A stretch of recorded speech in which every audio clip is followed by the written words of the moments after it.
తిన్న ఇంటికి వాసాలు లెక్క పెట్టడం, ఈ సామెత విన్నారా? మీకు తెలిస్తే అంటే ఈ కథ ఎంత ఒక గొప్ప స్టోరీ అంటే కామెంట్స్లో రాయండి. అసలు దీనికి సరైన అర్థము తెలిస్తే మీకు మీ జీవితమే మారిపోతుంది. సో తిన్నింటికి వాసాలు లెక్క పెట్టడం అనే ఈ స్టోరీ చాలా చాలా గొప్ప విషయం అండి. ఇవాళ ప్రపంచములో మీరు ఎక్కడ చూసినా కూడా నజరుల్లా నజరుల్లా నజరుల్లా, సో ఈయన పేరే ప్రతి వాళ్ళు కూడా, ముఖ్యంగా ఇస్లామిక్ ప్రపంచం. సో మీకు ఇరు వర్గాలుగా మారిపోయారు. ఒక వర్గము ఏమో పండుగ చేసుకుంటున్నారు, ఇంకొక వర్గం ఏమో శోక సముద్రములో వాళ్ళు మునిగిపోయి ఉన్నారు. మీకు నిన్న మాట్లాడాను కాశ్మీర్లో మీకు హిజ్బుల్లా నజరుల్లా. సో వీళ్ళ గురించి వాళ్ళు ఎంతలాగా పరితపిస్తున్నారు అంటే మాటల్లో చెప్పలేము. కానీ ఈ నమ్మక ద్రోహము అనేది ఉంది చూసారా, నమ్మించి మోసం చేయడం. సో ఈ ఒక్క విషయం చాలండి మీకు ఇవాళ ఇది ఎంత పెద్ద యుద్ధానికి దారి తీయవచ్చు. ఇప్పుడు మీకు నజరుల్లా, హసాన్ నజరుల్లా అంటే 1985లో ఇతని యొక్క ఈరా స్టార్ట్ అయింది. అంటే ఏకంగా 29 ఏళ్ళు. అందుకే నిన్న చెప్పాను, ఒక 25 ఏళ్ల యువకుడు ఒక యువతి ఉంటే వాళ్లకు హిజ్బుల్లా అంటే నజరుల్లానే కనిపిస్తారు. ఇతనే వాళ్ళ నాయకుడు. అంటే ఇతను ఎంత పవర్ఫుల్ నాయకుడో చాలామందికి తెలియదు. ఇవాళ ఇతని మరణాన్ని ఎందుకు వీళ్ళు తట్టుకోలేకపోతున్నారు తెలియాలి కదా. సో ఇతను ఏమన్నాడు అంటే, మాకు 2 శత్రువులు ఉన్నారండి. ఒక శత్రువు అమెరికా, ఇంకొక శత్రువు సోవియట్ యూనియన్. అంటే ఇరు దేశాలు, ఇరు అగ్రరాజ్యాలు కూడా క్రైస్తవ దేశాలు. కాబట్టి వీళ్ళు మా ముస్లిములు, మా ఇస్లామిక్ ప్రపంచాన్ని చిన్నాభిన్నము చేసే ప్రయత్నాలు చేస్తున్నారు. దాని గురించే ఇజ్రాయెల్ అనబడే దేశాన్ని మా మధ్య తీసుకువచ్చి వీళ్ళు ఏర్పాటు చేశారు. కాబట్టి ఇజ్రాయెల్ యొక్క నాశనమే మా ప్రాథమిక లక్ష్యము. ఇది ఎప్పుడు 1985 నుంచి కూడా వీళ్ళ నినాదం. అంటే ఇతను ఒక షియా ముస్లిం. సున్నీ ముస్లిములు షియా ముస్లింల పట్ల ఎంత దారుణంగా ప్రవర్తిస్తారో మీరు ఒకసారి చరిత్ర చూడాలి. ఇవాళ పీఓకే అంటున్నాం చూస్తారా, పాకిస్తాన్ ఆక్రమిత కాశ్మీర్, ఇక్కడ ఎక్కువ శాతం షియా ముస్లిమ్స్ ఉంటారండి. కాబట్టే పాకిస్తాన్ ఆర్మీ అనండి, ప్రభుత్వము అనండి, వీళ్ళ పట్ల ఇంత హింసకు ఎలాంటి అట్రాసిటీస్ అంటే మాటల్లో మీరు వర్ణించలేరు. అలాంటిది ఈరాన్ అనబడే దేశము ఒక షియా దేశం. కాబట్టి మీకు నజరుల్లా ఎప్పుడు ఏం మాట్లాడేవారు, ఈరాన్ పాలస్తీనియా, సో ఈ ప్రాంతాలను, ఈ దేశాలను కాపాడడమే నా ప్రాథమిక లక్ష్యము. కాబట్టి అమెరికా, యుఎస్ఎస్ఆర్, ఇజ్రాయెల్ వీళ్లను నేను ఎప్పుడు ఎదిరిస్తూనే ఉంటాను. అలాంటి ఒక గొప్ప నాయకుడు ముస్లిం వరల్డ్లో, షియా ముస్లిం వరల్డ్లో ఇతను తిరుగులేని ఒక నాయకుడు. సో 1997లో అమెరికా వాళ్ళు ఏం చేశారు, ఈ హిజ్బుల్లా అనేది ఒక తీవ్రవాద సంస్థ. సో వీళ్ళ నాయకులు ఎక్కడ దొరికినా కూడా ఐదర్ మేము అసాసినేట్ చేయగలము, లేదా వీళ్ళని బంధించి శిక్షించగలము.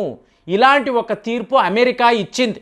మరి 1997 అన్నప్పుడు యుఎస్ఎస్ఆర్ లేదు కాబట్టి వాళ్ళ వైపు నుంచి, అంటే రష్యా వైపు నుంచి ఇలాంటి ప్రతిపాదన ఏది కూడా లేదు. అంటే దీన్ని వీళ్ళు ఎలా చేశారు అంటే చూడండి, నమ్మక ద్రోహము అనేది ఎంత ఒక ప్రమాదకరమైన విషయం. మీ పక్కనే ఉంటారు, మీ చుట్టూర్త ఎన్నో పనులు మీకు మంచి చేస్తున్నట్టు నటిస్తూ ఉంటారు, ఫైనల్గా మిమ్మల్ని అంటే మీ పతనాన్ని కోరుకుంటారు. సో అలాగా మీకు నజరుల్లా కోసరమే ఈయన లెబనాన్లో బైరూత్ అనబడే నగరం వాళ్ళ రాజధాని. ఇక్కడ మీకు సౌత్ సబర్బన్ ఏరియా అండి, దీన్నే దాహియా అంటారు. ఇక్కడ 6 బిల్డింగ్లు కలిగిన ఒక కాంప్లెక్స్, దాని కిందన ఒక అతిపెద్ద బంకర్. ఇదే హిజ్బుల్లా వాళ్ళ under ground head quarters. So ఇతను రెగ్యులర్ బేసిస్లో ఇక్కడికి రావడము, అక్కడ ఉండే ఉన్నత కమాండర్లను కలవడము, మాట్లాడడము, వెళ్ళిపోవడం. ఈ విధానం ఎలా ఉంటుందంటే అక్కడ ఉండే కమాండర్లు తప్ప వేరే ఎవరికీ కూడా మీకు నజరుల్లా యొక్క ప్రోగ్రాం తెలియదు. ఇప్పుడు ఇక్కడ నుంచి అతను ఇంకొక ప్రాంతానికి వెళుతున్నాడు అనుకోండి, ఇక్కడ ఉండే కమాండర్స్కి అతని ప్రోగ్రాం తెలియదు. అలాంటి ఒక ఏర్పాటు. ఇంకా చెప్పాలి అంటే మనం పలానా ప్రాంతంలో కలుద్దాము అని అంటారు, అందరూ సిద్ధము అన్నప్పుడు ఇక్కడ కాదు పలానా ప్రాంతం అంటారు, ఫైనల్గా వేరే ఎక్కడో ఒక ప్లేస్లో వీళ్ళు కలుస్తారు. సో ఇలాగా మీకు ఎవరికీ కూడా వీళ్ళ ప్రోగ్రాం తెలియదు. మరి ఇవాళ ఇజ్రాయెల్ డిఫెన్స్ ఫోర్సెస్ ఎగ్జాక్ట్లీ మీరు ఆ ఫోటో చూడొచ్చండి, ఎంత పెద్ద ఒక గొయ్య అంటే మీకు ఇజ్రాయెల్ వాళ్ళు వాడిన ఈ బంకర్ బస్టింగ్ బాంబ్స్ అంటాం చూసారా, 85 అమెరికాలో తయారైన బాంబులు ఇతని గురించే వాళ్ళు పనిగట్టుకొని ఇజ్రాయెల్ వాళ్ళకి ఇచ్చారు. ఇవాళ అమెరికా వాడి నాటకము కూడా ఎక్స్పోజ్ అయ్యింది. చుట్టూర్త అపార్ట్మెంట్స్ అండి, ఏ అపార్ట్మెంట్కి ఏమీ కాలేదు, కానీ 6 బిల్డింగ్లు ఉన్న కాంప్లెక్స్ మాత్రము టోటల్గా ధ్వంసమయ్యింది. మీకు ఆ మిసైళ్ళు ఎంత లోతుకి వెళ్ళాయి అంటే మీకు లోపల ఉండే బంకర్, ఆ వైబ్రేషన్స్, ఆ ఇంటెన్సిటీకి మీకు నజరుల్లాకి హార్ట్ అటాక్ వచ్చి అక్కడే కుప్ప కూలిపోయాడని అంటున్నారు. అంటే డైరెక్ట్గా బాంబు వచ్చి పడిందనడానికి ఎటువంటి కన్ఫర్మేషన్ లేదండి. కానీ ఆ దాడి, ఆ వైబ్రేషన్స్ని తట్టుకోలేక బాబా ఏం జరుగుతుందన్న కంగారులోనే అతను మరణించాడు అని చెప్పి ఇవాళ వీళ్ళు చెప్తున్నారు. అంటే ఏ లెవెల్లో ఇజ్రాయెల్ డిఫెన్స్ ఫోర్సెస్ ప్లాన్ చేశారు అంటే ఇవాళ ప్రపంచమంతా, ముఖ్యంగా లా పారిజియన్ అని చెప్పి ఒక పత్రిక, ఫ్రాన్స్కు సంబంధించిన పత్రిక, వాళ్ళు ఏం చేశారు, బైరూతులో లెబనాన్కి సంబంధించిన సెక్యూరిటీ ఫోర్సెస్, సో వాళ్ళతో ఫ్రెండ్షిప్ చేసుకొని అసలు ఏం జరిగింది, ఎలాగ వీళ్ళు కనిపెట్టారు, మీకు నజరుల్లా ఇక్కడికే వస్తారని వీళ్ళకి ఎలా తెలిసింది, అంత అక్యూరేట్గా అంత పర్ఫెక్ట్గా ఇలాగా ఎయిర్ స్ట్రైక్స్ చేయగలిగారు అంటే లెబనాన్ ఫోర్సెస్ చెప్పే విషయాలు. వాళ్ళు ఏం చెప్తున్నారు, మాతో ఉంటూ మాతో తిరుగుతూ ఒక వ్యక్తి ఈరాన్లో ఉండే గూఢాచారి, అంటే తరచుగా లెబనాన్ వస్తాడు, కానీ ఈరోజు మీరు చూసారనుకోండి ఈరాన్లో ఉన్నాడు.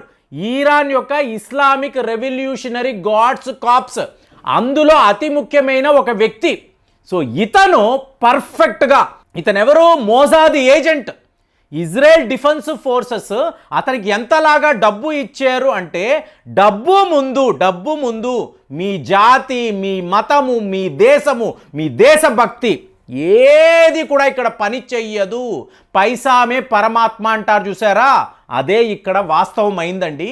ఈరాన్లో ఉన్నాడు, కరెక్ట్గా మీకు ఇజ్రాయెల్ డిఫెన్స్ ఫోర్సెస్కి చెప్పాడు, నజరుల్లా 100% ఈ బిల్డింగ్లోకి వస్తారండి, బంకర్లో ఒక అతిపెద్ద మీటింగ్, మా ఈరాన్కి సంబంధించిన కమాండర్లు కూడా అక్కడ ఉంటారు, మీరు కరెక్ట్గా ఇప్పుడు వచ్చారు అంటే కోడ్ ఆల్ఫా అనబడే మిషన్ని 100% మీరు సక్సెస్ చేయొచ్చు, పదండి అని చెప్పి ఇంత ఒక క్రిటికల్ ఇన్ఫర్మేషన్ ఇతను ఇజ్రాయెల్కి ఇచ్చాడు. అయినా కూడా చూడండి, ఇజ్రాయెల్ డిఫెన్స్ ఫోర్సెస్ అప్పుడు కూడా ప్లాన్ చేయలేదండి. నెక్స్ట్ లెవెల్ ఆఫ్ కన్ఫర్మేషన్, లెబనాన్లో బైరూత్లో ఈ పలానా ప్రాంతంలో నజరుల్లా వస్తున్నారా, ఆ కన్ఫర్మేషన్ అంటే ఏంటి, ఆ మీటింగ్లో పాల్గొన్న వాళ్ళలోనే కొంతమంది ఇన్ఫర్మేషన్ ఇచ్చేసి వాళ్ళ మీటింగ్కి రాలేదు. దాంతో 100% కన్ఫామ్ చేసుకొని మీకు ఇజ్రాయెల్ ఎయిర్ స్ట్రైక్స్ ఏ రకంగా అంటే చెప్తున్నా కదా, 85 బాంబులు, ఒక్కొక్క బాంబు 1 టన్ ఎక్స్ప్లోజివ్, అన్నిటినీ వాడారండి. 85 అన్నారు, 80 ఇవాళ ఏం చెప్తున్నారు, మీకు ఆ వీడియో వాళ్ళు చూపిస్తున్నారు, వీడియోని మనం ప్లే చేయలేం. బయలుదేరుతున్నప్పుడు ఈ విమానాల్లో 15 విమానాలండి, ఈ విమానాలలో డిప్లాయ్ చేయబడిన బాంబులు తిరిగి వచ్చినప్పుడు ఒక విమానంలో కూడా ఈ బాంబులు లేవు. టోటల్గా ఒకే కాంప్లెక్స్ మీద వీళ్ళు అటాక్ చేశారు. టోటల్గా 85 బాంబులు కూడా ఈ బిల్డింగ్ మీదే వాడారు. అంటే ఒక్క బాంబు పడితే ఎలా ఉంటుందో అలాంటిది 85 బాంబులు. మొత్తం ఆ ప్రాంతం అంతా కూడా ఎలా ఉందంటే మన ఊహకు అందదండి. హాలీవుడ్ చిత్రాలు కూడా ఇలాంటి సెట్లు వేసి తీయలేరు. అట్లాంటి ఒక సిచ్యువేషన్ని ఇజ్రాయెల్ వాళ్ళు క్రియేట్ చేశారు. కానీ ఇక్కడ నమ్మించి మోసం చేయడం, నిన్ను పూర్తిగా నమ్మిన వాళ్ళపైన మీరు కుట్ర చేయడం, ఇదే మీకు ఈరాన్లో ఉండే ఆ ఏజెంట్, ఆ గూఢాచారి చేశాడు. చెయ్యడం వలన ఒక శకము అనేది ముగిసింది. నేను అనిన తిన్న ఇంటికి వాసాలు లెక్క పెట్టడం. దయచేసి కామెంట్స్లో ఈ స్టోరీ గురించి రాయండి, చాలా చాలా ఇంట్రెస్టింగ్గా ఉంటుంది. మరి ఈ వీడియో మీద మీ అభిప్రాయాలు ఎలా ఉన్నాయి దయచేసి తెలియజేయండి. మళ్ళీ వచ్చే వీడియోలో కలుద్దాం. జై హింద్.